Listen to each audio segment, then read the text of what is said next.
السلام علیکم ورحمۃ اللہ وبرکاتہ دوستوں، میں ہوں محمد راشد اقبال اور آپ دیکھ رہے ہیں ہمارا YouTube channel teach your self. Urdu ادب سے متعلق جس ویڈیو کا سلسلہ ہم نے شروع کیا تھا، اس کی ایک اگلی کڑی لے کر ہم آپ کے سامنے حاضر ہوئے ہیں، اور آج ہم اردو کے آغاز سے متعلق جو مختلف نظریات ہیں ان کے بارے میں بات کریں گے۔ دوستو، آگے بڑھنے سے پہلے ہم ایک ریکویسٹ کر دیں کہ اگر آپ نئے ہیں ہمارے اس یوٹیوب چینل پہ تو ہمارے اس یوٹیوب چینل کو ضرور سبسکرائب کر لیں اور ساتھ میں بیل آئیکن بھی دبا دیں تاکہ جو بھی نیا ویڈیو اپلوڈ کیا جائے اس کا نوٹیفیکیشن آپ کو مل جائے، اور ان ویڈیوز کو زیادہ سے زیادہ لائک کریں، شیئر کریں، دیکھیں۔ دوستوں، ہمارے اس یوٹیوب چینل پہ اردو ادب سے متعلق اور بھی بہت سارے ویڈیوز اپلوڈ کیے گئے ہیں، آپ انہیں بھی دیکھیں اور ان سے بھی استفادہ کریں۔ تو چلیے دوستو، آگے بڑھتے ہیں۔ اردو کے آغاز سے متعلق مختلف نظریات۔ نمبر 1، ہم کچھ نظریات کو ترتیب وار ذکر کر رہے ہیں۔ جیسے سید سلمان ندوی کا نظریہ ہے کہ اردو کا حیولہ وادی سندھ میں تیار ہوا۔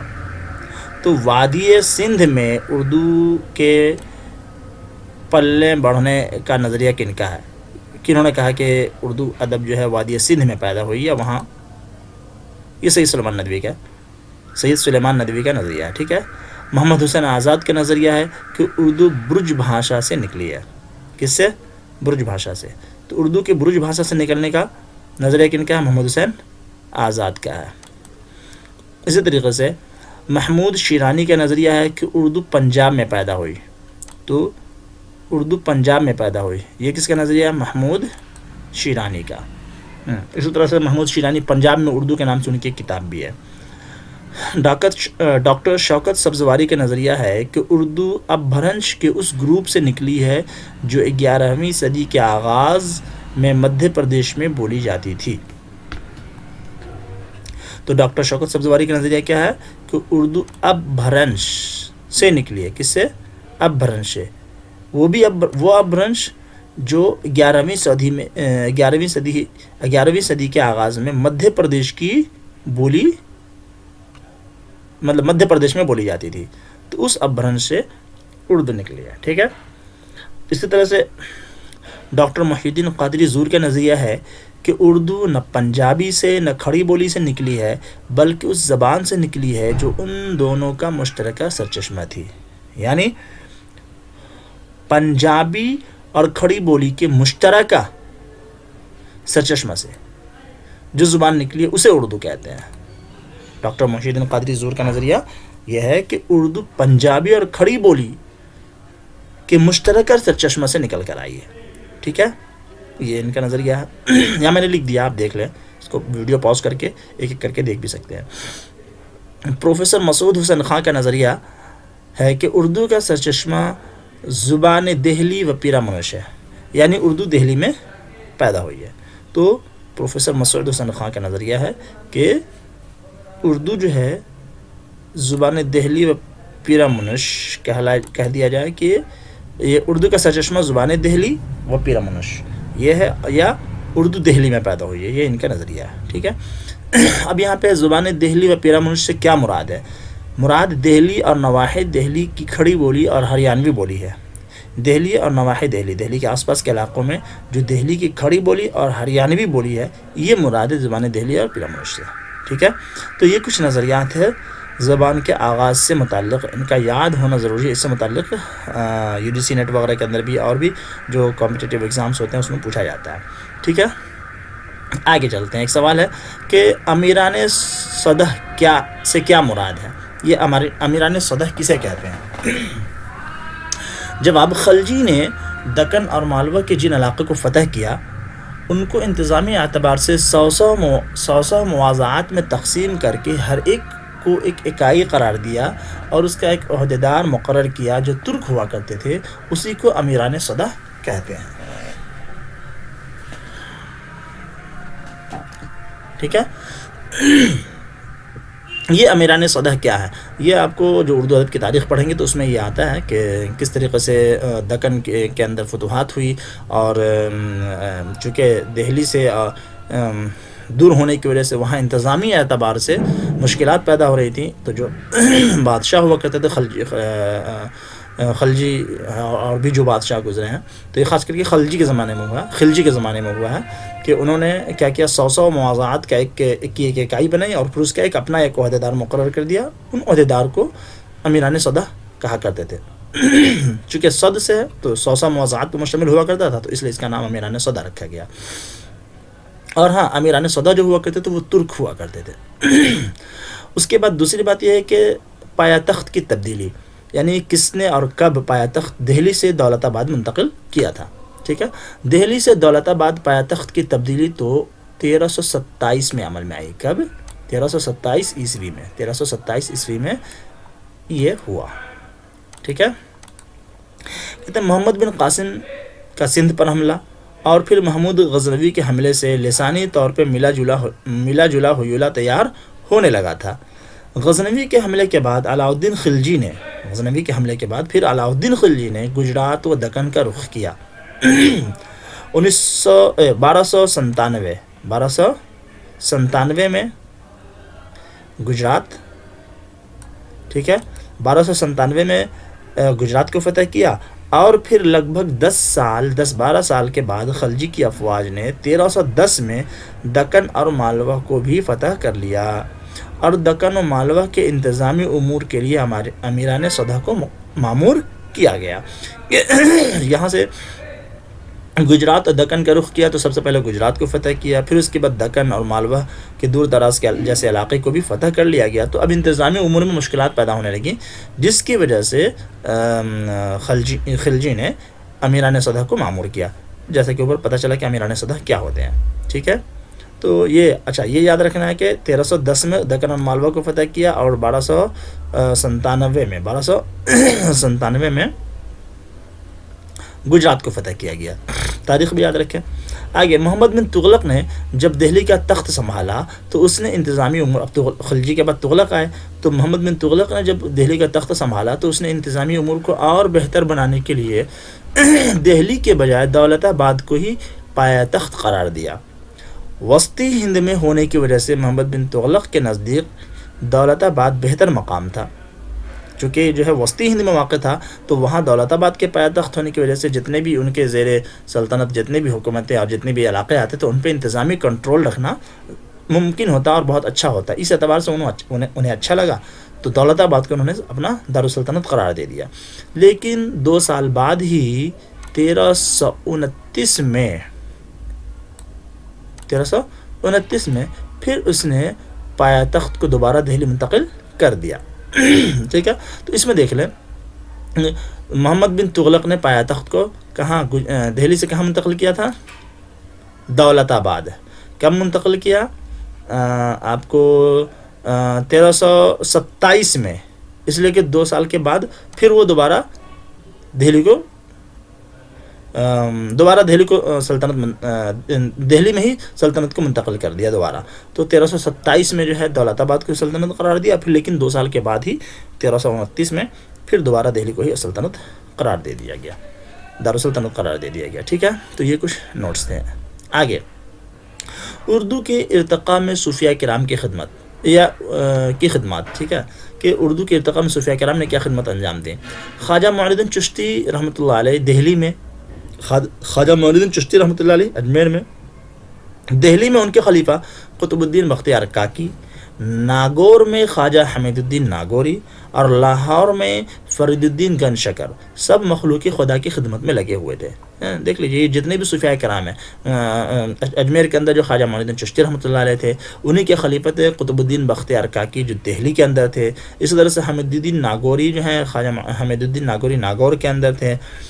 اسی طریقے سے فرید الدین گن شکر لاہور کے اندر. یہ سب بزرگان دین اپنی خدمت میں لگے ہوئے تھے اور جہاں بھی یہ خدمت انجام دے رہے تھے وہاں زبان ان کا جو ہے، ان کے کلام کا جو تھا وہ جو ہے عامیہ ہوا کرتا تھا، جو زمانے کی اردو زبان تھی. ٹھیک ہے، تو بابا فرید الدین گن شکر لاہوری کا کلام سکھوں کی مقدس کتاب گرو گرنتھ صاحب میں بھی شامل ہے. ٹھیک ہے، تو یہ یاد رکھیں کہ کن کا، بابا فرید الدین گن شکر کا جو کلام ہے وہ گرو گرنتھ صاحب میں بھی شامل ہے. تو یہ پوچھا جا سکتا ہے کس بزرگ کا کلام گرو گرنتھ میں شامل ہے. ٹھیک ہے، اسی طریقے سے کہہ رہے ہیں کہ امیر خسرو نے جو ہے کون سی کتاب تصنیف کی؟ خالق باری. خالق باری کی تصنیف کس نے کی؟ امیر خسرو نے. اب امیر خسرو نے خالق باری طرز کی جو تخلیق کی، اسی طرز پہ اشرف بیابانی نے واحد باری لکھی اور سید محمد دالا نے رازق باری لکھی. یہ دیکھ لیجیے، یہ نام ملتے جلتے ہیں، واحد باری، رازق باری، خالق باری. تو ان کے نام اور ان کے مصنف کے نام کو بھی یاد رکھنا ضروری ہے. ٹھیک ہے، اس لیے میں نے یہاں پہ ان ناموں کے ساتھ، ان کے کتابوں کے نام کے ساتھ ان کے مصنفین کے نام کو بھی ذکر کیا ہے. اشرف بیابانی نے واحد باری اور محمد دالا نے رازق باری لکھی. امیر خسرو کی تصنیف خالق باری کی ہی طرز پر. ٹھیک ہے، امیر خسرو کو فارسی، ہندی، ترکی، عربی اور سنسکرت پہ عبور حاصل تھا. یعنی اتنی زبانیں وہ جانتے تھے، 5 زبانیں تقریباً، 1 2 3 4 5 زبانیں وہ جانتے تھے. ٹھیک ہے، اور ہندی اور سنسکرت تو یہاں سے کی، اور ایک طرح سے جو فارسی اور ترک سے آئے ترکی اور عربی زبان، یہ 5 زبان وہ جانتے تھے، ان پہ عبور حاصل تھا. خزانہ رحمت شیخ بہاؤالدین باجن کی کتاب ہے. خزانہ رحمت، کچھ بزرگان دین کی کتابیں ہم یہاں ذکر کر رہے ہیں. ٹھیک ہے، تو خزانہ رحمت شیخ بہاؤالدین باجن کی کتاب ہے، جس میں اپنے پیر و مرشد کے ملفوظات کو جمع کیا ہے. رشد نامہ عبدالقدوس گنگوہی کی کتاب ہے، اس میں تصوف اور وحدت الوجود کو بیان کیا گیا ہے. خوب ترنگ شیخ خوب محمد چشتی کی کتاب ہے، جس میں اپنے پیر و مرشد کمال الدین سیستانی کے ارشادات کو منظوم کیا ہے. خوب ترنگ کس کی؟ شیخ خوب محمد چشتی کی کتاب ہے. کلمۃ الاسرار امین الدین علی اعلیٰ کی کتاب ہے. معراج شمس الاشراق کی تصنیف کا موضوع تصوف اور اخلاقی تعلیم ہے. یعنی معراج شمس الاشراق کی جو تصانیف ہیں ان میں زیادہ تر تصوف اور اخلاقی تعلیم پر زور دیا گیا. ان کی 4 کتابیں یادگار ہیں، کیونکہ معراج شمس الاشراق کے: خوش نامہ، خوش نغز، شہادت تحقیق اور مغز مرغوب. ٹھیک ہے، آگے اشرف بیابانی کی مثنوی نوسرہار ہے، جس میں 9 باب ہیں جو ہیرے کی طرح قیمتی ہیں. ٹھیک ہے، یہ تو نوسرہار جو ہے یہ مثنوی ہے، کیونکہ یہ اشرف بیابانی کی لکھی ہوئی ہے. ان کا نام نوسرہار کیوں رکھا گیا؟ اس لیے کہ اس کے اندر 9 باب قائم کیے گئے ہیں جو بالکل ہی قیمتی ہیں. ٹھیک ہے، اس کا موضوع واقعہ کربلا یعنی شہادت حسین. تو نوسرہار کے اندر کیا بیان کیا گیا؟ واقعہ کربلا کو بیان کیا گیا ہے. واقعہ کربلا کو بیان کیا گیا. اچھا، لطفی کی ایک غزل ہے جس کے چند اشعار دستیاب ہوئے ہیں. ہاں، لطفی کے بارے میں آتا ہے کہ لطفی کے اشعار میں سے چند ہی غزل کے اندر ان کے صرف چند اشعار ہی دستیاب ہو چکے ہیں. ان کا کلام غزل کے سلسلے میں نہیں ہے. کس کی؟ لطفی کی. ٹھیک ہے، ایک ہی غزل کے چند اشعار دستیاب ہو سکے ہیں. اچھا، وجہی نے 3 بادشاہوں کا زمانہ دیکھا. یہ میں نے کچھ بس سمجھیے کہ جو نوٹس ہیں ایک طریقے سے جو ایگزام میں پوچھے جا سکتے ہیں، بس اس طریقے سے ہم نے ان کو بغیر سوال کے ترتیب جمع کر دیا ہے. اب چاہیں تو اس کے پیچھے جو ہے ایک سوال قائم کر سکتے ہیں خود سے. ٹھیک ہے، جیسے لطفی کے کون سے غزل دستیاب ہیں؟ تو لطفی کی کوئی غزل نہیں، ایک غزل ہے جس کے چند اشعار دستیاب ہو سکے ہیں. وجہی نے 3 بادشاہوں کا زمانہ دیکھا. ٹھیک ہے، ابراہیم قطب شاہ کے زمانے میں پیدا ہوا، پھر 3 بادشاہوں کا زمانہ دیکھا: محمد قلی قطب شاہ، محمد قطب شاہ اور عبداللہ قطب شاہ. ٹھیک ہے، آگے قطب مشتری. وجہی کی ایک معرکۃ العرا مثنوی ہے. قطب مشتری جو ہے یہ وجہی کی معرکۃ العرا مثنوی ہے، جس میں محمد قلی قطب شاہ کو ہیرو بنا کر پیش کیا ہے. قطب مشتری میں محمد قلی قطب شاہ کو ہیرو بنا کر پیش کیا گیا ہے. صبرس یہ بھی وجہی کی ہی ہے اور یہ قدیم طرز کا ایک ناول ہے. اب یہ دیکھ لیجیے، صبرس جو ہے یہ ایک ناول ہے. صبرس جو ہے ایک قدیم طرز کا ایک ناول ہے جو فارسی، ابھی کہہ رہے ہیں ایک ناول ہے جو فارسی تصنیف قصہ حسن دل سے ماخوذ ہے. صبرس کو جو لکھا گیا ہے فارسی کی ایک تصنیف ہے قصہ حسن دل، اس سے ماخوذ ہے، اس سے لے کر اس کو لکھا گیا ہے. ٹھیک ہے، آگے غواسی ابراہیم قطب شاہ کے زمانے میں پیدا ہوا، پھر 3 بادشاہوں کا زمانہ دیکھا: محمد قلی قطب شاہ، محمد قطب شاہ اور عبداللہ قطب شاہ، اور عبداللہ قطب شاہ کے دربار کا ملک الشعراء بنا. مینا ستوندی کے کردار کے نام بتائیے. ٹھیک ہے، مینا ستوندی کے کردار کون کون سے ہیں؟ بالا کنور یہ راجہ ہے، چندا یہ راجہ کی بیٹی ہے، لورک چرواہا ہے اور عاشق ہے وہ راجہ کی بیٹی چندا کا، اور مینا جو ہے چرواہے کی بیوی ہے. یہ کردار ہے اس کے اندر. بالا کنور، اسی طرح سے چندا، لورک اور مینا. یہ مینا ستونتی کے کرداروں کے نام ہے۔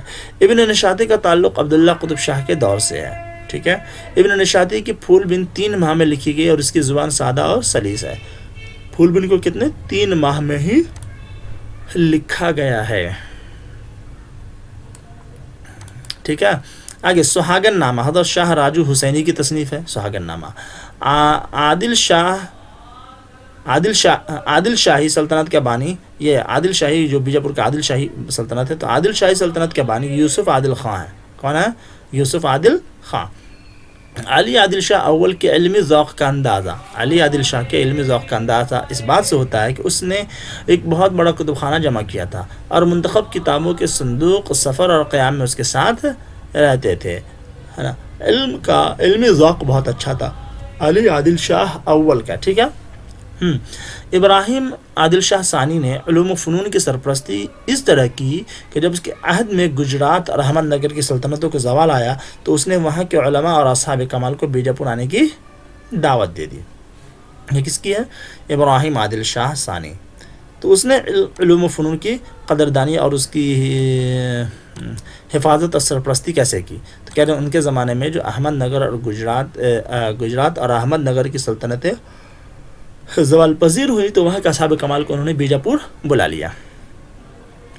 ملا ظہوری، ابو القاسم فرشتہ اور ملا رفیع الدین شیرازی اسی کے دربار سے وابستہ تھے، اس کے ابراہیم عادل شاہ ثانی کے دربار سے۔ ابراہیم نامہ ابراہیم عادل شاہ ثانی کے دربار سے وابستہ شاعر عبدال نے لکھا ہے، اس میں ابراہیم عادل شاہ ثانی کے شان میں قصیدہ خوانی ہے۔ تو ابراہیم نامہ کے اندر جو ہے ابراہیم عادل شاہ کے شان میں قصیدہ خوانی ہے، لیکن لکھا ابراہیم شاہ نے نہیں ہے۔ کس نے لکھا ہے؟ ان کے دربار سے وابستہ ایک شاعر ہے عبدال، اس نے لکھا ہے۔ کس نے؟ عبدال نے لکھا۔ اچھا، مقیمی کی چندر بدن و مہیار بیجاپور کی پہلی عشقیہ مثنوی ہے، یہ دھیان رکھنے کی چیز ہے۔ تو بیجاپور کی پہلی عشقیہ مثنوی چندر بدن و مہیار ہے مقیمی کی۔ اچھا، حسن شوقی کی مثنوی فتح نامہ نظام شاہ اور مثنوی میزبانی نامہ ہے، یہ حسن شوقی کی مثنویاں ہیں۔ صنعتی کی مثنوی قصہ بے نظیر، اس سے صنعتی کے ادبی نظریات اور تنقیدی خیالات کا اظہار ہوتا ہے کہ ان کے ادبی نظریہ اور تنقیدی خیالات کیسے ہیں، یہ ان کی قصہ بے نظیر جو مثنوی اس سے پتہ چلتا ہے۔ اور اس سے یہ بھی پتہ چلتا ہے کہ قصہ بے نظیر کس نے لکھی ہے؟ صنعتی نے۔ نصرتی کے مثنویوں کے نام بتائیے۔ گلشن عشق، علی نامہ اور تاریخ اسکندری، ٹھیک ہے۔ بیجاپور کے شعراء، کچھ مشہور شعراء کے نام بتائیے۔ میراج شمس الشاق، شاہ برہان الدین جانم، ابراہیم عادل شاہ ثانی، عبدال، مقیمی، صنعتی، رستمی، ملک خوشنود، حسن شوقی، علی عادل شاہ ثانی شاہی اور ہاشمی وغیرہ، یہ جتنے بھی شعراء ہیں تمام بیجاپور کے شعراء ہیں، ٹھیک ہے دوستوں۔ تو آج کے لیے اتنا ہی، انشاءاللہ پھر جلدی ملتے ہیں کسی اگلے ویڈیو میں، ٹھیک ہے۔ اور بھی کچھ چیزیں باقی ہیں، اور اس کے بعد ایک سوال و جواب کا سلسلہ بھی شروع کریں گے۔ کچھ ویڈیوز ہم اس شکل میں بنائیں گے کہ سوالات ہوں پھر ان کے جوابات ہوں، ٹھیک ہے۔ تو سوال و جواب کی شکل میں بھی ہم کچھ ویڈیوز اردو ادب سے متعلق ڈالیں گے، آپ دیکھتے رہیں، ہمارے چینل کو سبسکرائب کریں، لائک کریں، زیادہ سے زیادہ شیئر کریں اس ویڈیو کو، ٹھیک ہے۔ اوکے، اللہ حافظ، السلام علیکم ورحمۃ اللہ وبرکاتہ۔